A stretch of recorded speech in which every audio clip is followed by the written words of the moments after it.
Thank you, Your Honor. And so, state with these two cases taken in consideration and the plea on this case, would there be any other outstanding cases for Mr. Gara? There is a misdemeanor judge that is to be resolved with this.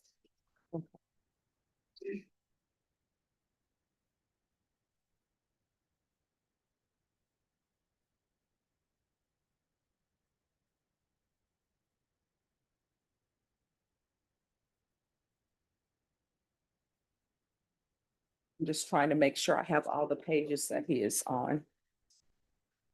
So he doesn't have a motion. Oh, he only has the sentencing on this case. He doesn't have a motion to revoke, correct? Okay.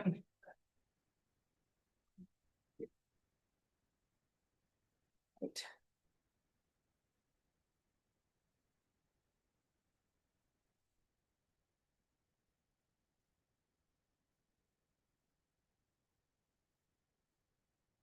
All right, the court is calling 2025 CR 006868 State versus Gage Gara. Could I have parties announced for the record? And Johnny Cisneros for Mr. Guerra, and I have an intern, Your Honor, Miss Irma Porras. She's a UTSA senior. She wants to go to law school, and she came to me, well, she will refer to me to mentor her, and this is her first time with me today. So, Awesome. You have a good mentor. thank you, Your Honor. All right, so on this case, Mr. Cisneros had withdrawn and Attorney Robert Maurer was appointed. And so, counsel, are you asking to be placed back as the attorney of record on this case? Yes, ma'am, that's fine. All right, and Mr. Gara, could you raise your right hand for me, please? Do you solemnly swear or affirm the testimony you give will be the truth and nothing but the truth, so help you God? Yes, Your Honor. All right, you can lower your hand, state your name for the record. Gage Gara. All right, Mr. Gara, you previously had a court-appointed attorney, and that attorney was appointed after Mr. Cisneros' motion to withdraw was granted. Are you asking that Mr. Cisneros, or I should say, do you have any objections to Mr. Cisneros representing you for this hearing? All right. Then the next thing, you entered a plea on December 5th, and according to your plea, punishment is to be assessed at a cap of 5 years in the prison. The state is opposed to your application. There's a $1,200 fine. They're taking in consideration 2025 CR 006870 and 2025 CR 006869. And there's to be restitution to the complainants in those two cause numbers and restitution to the complainant in this cause number. Have both parties had a chance to review the PSI and the TAP evaluation? Okay. I have reviewed. All right, any objections, defense? No, ma'am. State, do you have any objections? All right, state, you're opposed. Do you have any witnesses? No, Your Honor. Defense, any witnesses? No, ma'am, this argument. All right, state, you're opposed. The court will hear your argument. Yes, Judge, state is opposed simply based on the order of events that occurred that night. While Mr. Gara has no prior criminal history, as a series of actions that went from bad to worse. He was suspected of DWI and it escalated from there, resulting in physical altercation between him and assaulting 3 different officers. So because of the events, and although the injuries were relatively minor, it was still unnecessary. Because of that, I do believe that he's. All right, defense.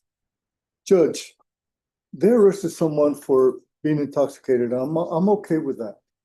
What I'm not okay with is that they're saying that he hit 3 officers, okay? 2 of them are which are taken into consideration now, and of course, we're not objecting to that.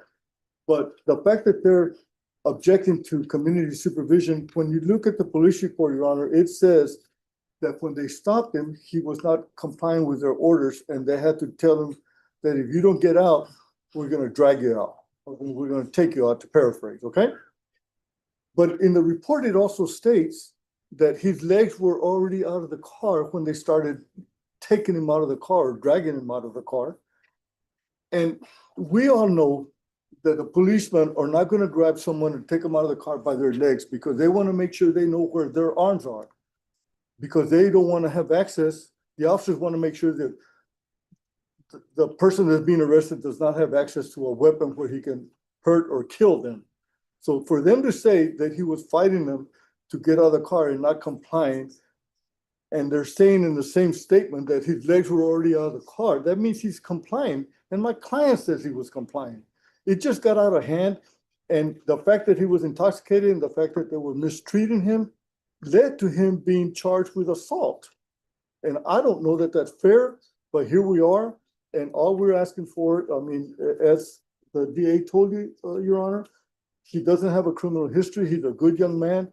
He drinks 2 beers a week or a day or something like that. That's not an alcoholic or anything like that. He doesn't take drugs or anything like that. He's never been in trouble. I got to know him. There were a few issues. I withdrew. I felt guilty for withdrawing, and I'm here to represent him because I'd like to represent good people, and he's a good person.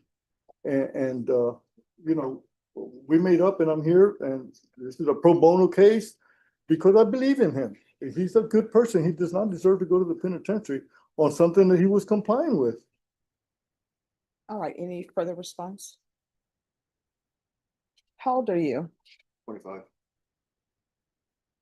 Why are you doing silly things? Because this is silly.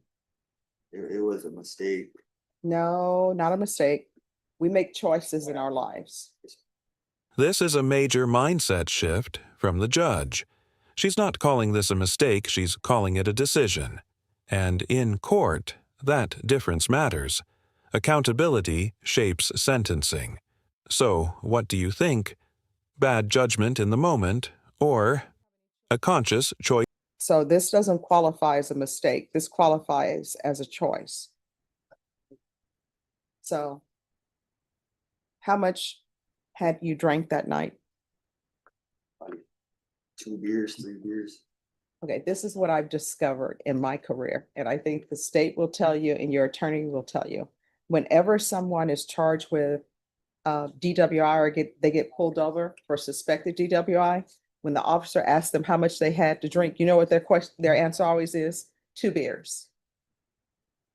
But what I can tell you, and if I'm wrong, let me know that I'm wrong. I will take no offense.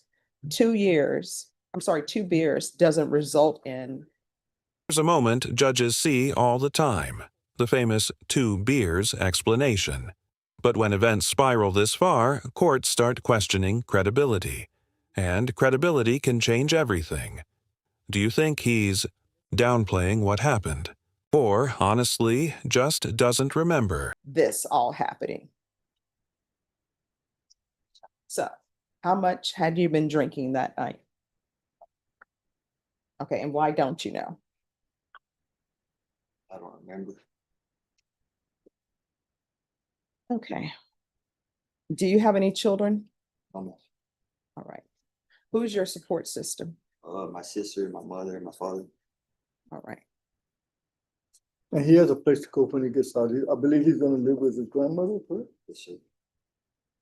All right. And this is the only offense he has? Other than All right. Probation. I'm going to give you a choice. Some people say probation in this court is very difficult, but I set conditions so that people can hopefully be successful. And I don't see them again, and the legal system doesn't see them again. Number 1, we're going to find out if there's any restitution owed. So this is going to be recalled for a restitution hearing. And I'm going to give the state 30 days. Ms. Ferguson, what's a 30-day reset for a restitution hearing?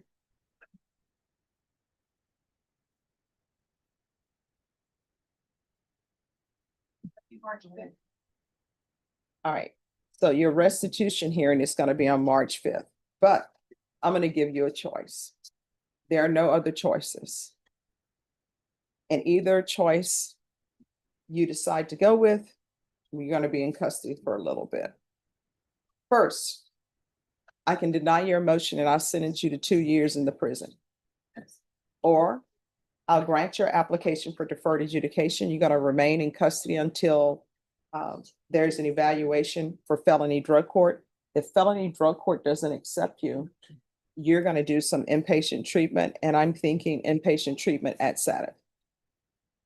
And now the turning point: prison, or strict rehabilitation with intense supervision.